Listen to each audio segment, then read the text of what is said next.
সাগরদিঘি ব্লকের কাবিলপুর গ্রাম পঞ্চায়েতে তৃণমূল কংগ্রেস কমিটির উদ্যোগে সোমবার 11 দফা দাবি নিয়ে একটি শান্তিপূর্ণ ডেপুটেশন অনুষ্ঠিত হয়। সভায় প্রধান বক্তা হিসেবে উপস্থিত ছিলেন সাগরদিঘি ব্লক তৃণমূল কংগ্রেসের সহসভাপতি কিসমত শেখ, এছাড়াও আরও অনেক বিশিষ্ট ব্যক্তিবর্গ। ডেপুটেশনে অংশগ্রহণকারীরা বিভিন্ন দুর্নীতির বিরুদ্ধে তাদের ক্ষোভ প্রকাশ করেন এবং দাবি জানান যে সরকারি প্রকল্পের সুবিধা সঠিকভাবে পৌঁছানো উচিত। তারা বলেন, গ্রামে উন্নয়নমূলক কাজের জন্য সঠিক তদারকি এবং স্বচ্ছতার প্রয়োজন। তাদের এই দাবি বাস্তবায়নের জন্য সংশ্লিষ্ট কর্তৃপক্ষের দৃষ্টি আকর্ষণ করেন তারা। শান্তিপূর্ণভাবে অনুষ্ঠিত এই ডেপুটেশনের মাধ্যমে কাবিলপুর গ্রামের মানুষের মধ্যে একতা ও সোচ্চার থাকার বার্তা তুলে ধরা হয়। মুর্শিদাবাদ থেকে শুভ ঘোষের রিপোর্ট, দৈনিক বাংলা নিউজ।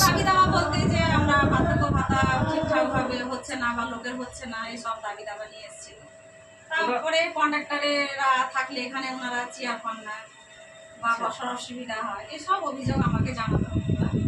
একটা অভিযোগ করছে তৃণমূল কংগ্রেসের পক্ষ থেকে যে নাকি ফেক ক্রেডেনশিয়াল দিয়ে কাজ হয়েছে, তো আপনি কি যাচাই করেন এই বিষয়টা? না না, ওটা বলেছি তাই ওটা সমস্ত দেখা হয়েছে। সামান্য একটু ভুল হয়তো ছিল বা অতটা ছিল না সেটা আমি বলতে পারবো না সঠিক, যে হয়তো আমাদের টেকনিক্যাল ব্যাপারটা আমাদের এনএস দেখে। তো যা হোক, আমাদের ভিডিও সই দেখে বা আমরা কাগজপত্র সঠিক দেখে আমরা কাজটা করে দায়িত্ব দিয়েছিলাম তাদেরকে, যেহেতু অনলাইনের ব্যাপারটা। তো তারপরে আমাদের প্রায় 20 দিন পরে আমরা জানতে পারি যে সেখানে একটু সমস্যা আছে। ফেক না, তবে একটু সমস্যা আছে। কি সমস্যা? সমস্যা বলতে সেটা টেকনিক্যাল, সেটা আমাদের এনএসই বলবে। তো তারপরে আমি ভিডিও স্যারকে বললাম যে স্যার, আমি অলরেডি অর্ডার দিয়ে দিয়েছি, ওনারা কাজও করেছে। না না, ফেক কেন হবে? ফেক হলে তো ওনারাই তখনই আমাকে এসে বলতো। তো তারপরে আমি ভিডিও স্যারকে বললাম যে আমি ক্রেডেনশিয়াল দিয়ে দিয়েছি, তারপরে অলরেডি কাজ শুরু হয়ে গেছে, তারপরে অর্ধেকটা বিল আমি দিয়ে দিয়েছি, তাহলে আমি ভাবি কি করে আমি কাজ বন্ধ করতে পারি। আজকে যে ডেপুটেশন অনুষ্ঠিত হলো, তো কোনো কর্মচারী ছিল না তো আজকে?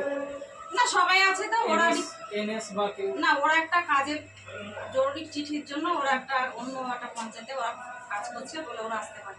তো আপনি লিখিত জবাব কবে দেবেন ওনাদের? ওনারা তো বলো 7 দিনের মধ্যে দিতে হবে। অবশ্যই আমরা যেগুলো চেয়েছে বা যেগুলো জানতে চেয়েছে আমার কাছে, বা অবশ্যই আমি জানিয়ে দেবো 7 দিনের মধ্যে, অবশ্যই আমি জানিয়ে দেবো।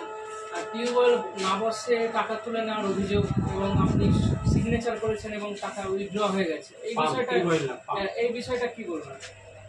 এই বিষয়টা বলতে, আমি আসার আগে যে প্রধান ছিল আগে, উনি সেই টেন্ডার বা সবকিছুই করেছিল।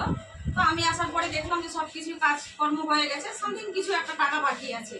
তো সেটা যখন আমার কাছে আবেদন করলো, তখন আমি বোঝাপড়ার পর দেখলাম যে এটা আমার কাছে রেখে দেওয়া ঠিক হবে না, বলে তখন আমি তদন্ত না করে আপনার টাকাটা দেওয়া উচিত না। আমার ষড়যন্ত্র আমার কোনো কিছু নেই। আমি যেটা দেখেছি, একটা জায়গাতে ভুল ছিল কোথায়, যে হয়তো এখানে বসার জিনিসটা অন্য জায়গায় বসেছে, মানে কিছুটা ডিফারেন্সের জায়গাতে বসেছে, কিন্তু বসাটা সঠিক। এবং ওটা কি এই সময় মানে আপনার পিরিয়ডে না আগের প্রধান? আগে প্রধান কোন দলে ছিলেন? ওটা আমাদের টিএমসি দলের ছিল। আচ্ছা, ঠিক আছে।